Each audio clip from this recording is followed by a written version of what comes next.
আমার ঈশ্বর সুদূর নক্ষত্র লোকে থাকেন। একদিন মাঝরাতে নেমে এসে আমাকে জিজ্ঞেস করলেন কেমন আছি।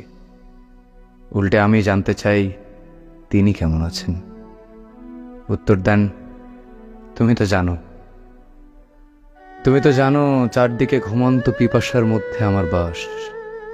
অনেকদিন আগেই আমার একটি ডানা পুড়ে গেছে। এই যে দেখছো লাঠি, এটিতে ভর দিয়ে তোমার কাছে নেমে এসেছি। এখন বলো, তোমার প্রতিবেশীরা কেমন আছে? আমি ঢোক গিলে ইতস্তত করে বললাম, আমার কোনো সুস্থ প্রতিবেশী নেই। অধিকাংশই নিরাশ, বিকলাঙ্গ। এই যে দেখছো আমার একটা হাত এবং একটা পা কাটা, প্রতিবেশীরাই করেছে।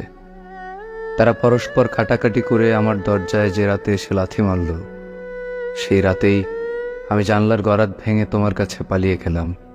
বললাম, বাঁচাও। তুমি বললে, চারদিকে এই সচল অগ্নিগোলকের মধ্যে তুমি থাকতে পারবে না, পালাও পালাও। আমি ফিরে আসার সঙ্গে সঙ্গে প্রতিবেশীরা আমাকে ঘিরে ফেলল। তারা বলল, তোমাকে আলাদা থাকতে দেব না, কেটে কুটে আমাদের সমান করে নেব। সেই থেকে আমি প্রতিবেশীদের সমান। এখন ভাবছি, আমি কি তোমারও সমান? তাহলে বলো, এই সর্বব্যাপী অরাজকতার মধ্যে কোন প্রার্থনা নিয়ে আমি তোমার উপাসনা করব?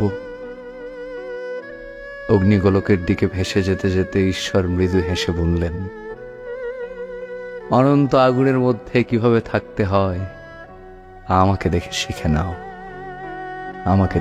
নাও।